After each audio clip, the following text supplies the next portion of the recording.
पवित्र अक्षय तृतीय सुप्रसिद्ध मल्लीपशी रथयात्रा काठ अनुकूल आज सोमवार प्रायतः 6 घटिका समय मल्लीपशी ग्रामर जगन्नाथ मंदिर में यथाविधि अनुजाई चतुर्था मूर्ति को पूजा अर्चना कर सारिबा परे रथ काठ अनुकूल निमंते बाजा बाण शंख महुरी घंटावाद्य सहित हरिबोल हुलुली शब्द मध्य शह शह भक्त रथ काठ अनुकूल निमंते मूषाखुरीर मां बासुली पीठरू आज्ञामल आनिबा परे महाप्रभुंकर आद्य सेवक महाराज रवि नारायण सिंह को प्रदान करथिले।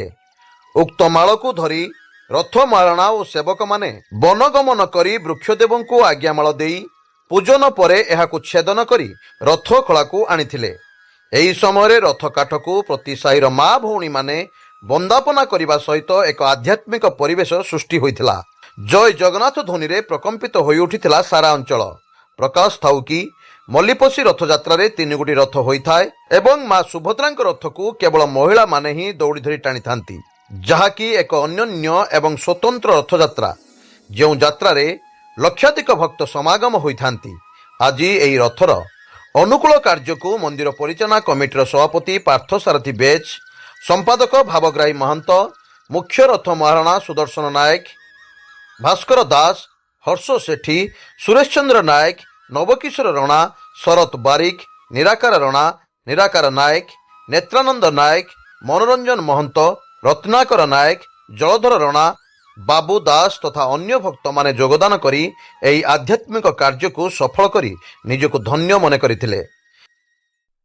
मु रवि नारायण सिंह दारुब्रह्म प्रतिष्ठा संस्थान जगन्नाथ मंदिर महाराजा और आद्य सेवक। मु आज हूँ पवित्र अक्षय तृतीया।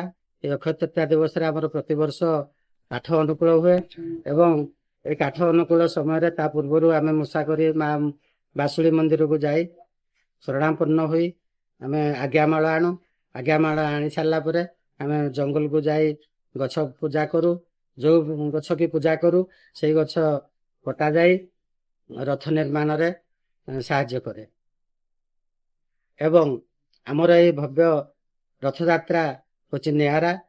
ये सारा ओडिशा रे कहले तृप्ति हेबनी। सारा भारत रे मोर मल्लीपशीर 3टी रथ टणा जाए एवं सबुठु बेसी आकर्षण जे आमर सुभद्रा माँ सुभद्रा रथ को महिला माने टाणी पहुंचाती। तेणु यहीपरि भाव में लक्षाधिक भक्तों समावेश रथयात्रा परिचालित हुए। आज हूँ पवित्र अक्षय तृतीया एवं से पवित्र अक्षय तृतीया आज रथ काठ अनुकूल हुए। आम मल्लीपशी दारुब्रह्म प्रतिष्ठा संस्थान तरफ विगत बहु वर्ष धरी 3टी रथ आम एठे निर्माण करूँ एवं जहाँकि आकर्षण केन्द्रबिंदु होची माँ भौणी मान द्वारा सुभद्रा रथ को माँ भौणी मैंने टाणी था लक्षाधिक भक्तों समागम होता है आम मल्लीपशी Rathyatra.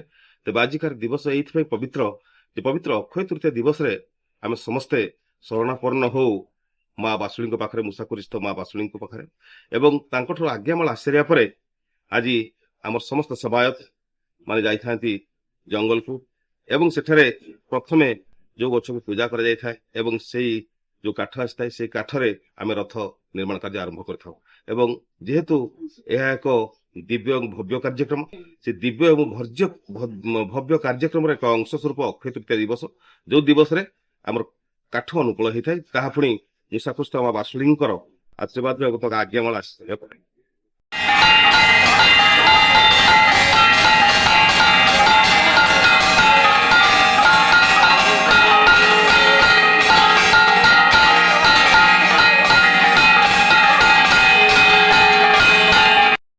Keonjhar special reporter Dasharath Bariki report Swatantra Odisha live.